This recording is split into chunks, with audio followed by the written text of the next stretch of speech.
Well, hey there guys, what's going on? Look at what I bring you guys today. I've had quite a few of you ask me for some Duramax videos, so here we go. We've got a 2007 Duramax. We've got an LMM, the 6.6. The LMM was introduced in 07, obviously along with the LBZ. The LBZ is the classic body of this year. Obviously the LMM came in the new body style. So basically what we got going on with this truck here is we've got a low fuel rail code, which is a P0087 code. Basically what the ECM is seeing is it's not seeing the desired fuel pressure that it's looking for based on engine load. So basically what it's going to do is it's going to throw this truck into limp mode, and that's exactly what it did. And another issue too that we're having here with this truck, we're having an issue with the fuel filter housing here. Went ahead and changed the fuel filter on it. And basically what's going on with this is obviously you've got this primer right here, okay?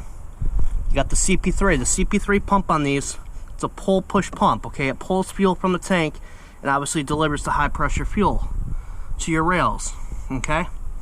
So basically what we got going on with this is we can keep pumping this thing, and it doesn't get hard whatsoever. And yes, you guys can see I've got the lines loose on it. But unfortunately with this, the gentleman here, the owner of the truck, is going to go ahead and order a new housing for this.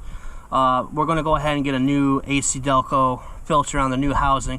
I believe the new housing actually comes with a new filter, and it obviously comes with a water separator, and obviously the new here there for the fuel filter housing here.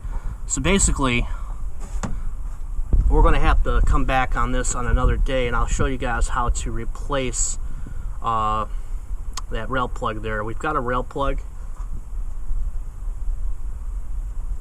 So basically I'm going to show you what this rail plug looks like. Here's the rail plug right here. Basically what this rail plug does is they call it a fuel pressure relief valve on this, okay? And basically it's got like a little plunger on it on the stock one. Basically what happens over time is that spring gets weak and it just bleeds the pressure back, and it doesn't hold the desired fuel pressure that the ECM's looking for. So we're going to go ahead and we're going to just put a rail plug in it, and that should take care of some of his other drivability concerns. But other than that, you haven't had any problems with this truck? No. Been a real good truck. Yeah. How many miles are on this? 151. That's a really low mileage truck. Yeah. A virgin truck. And these overall are really good engines. Yeah, so far, like I said, it's been good. Don't see a lot of issues with these whatsoever. So that's where we're going to conclude it, guys. I really appreciate you guys joining me here.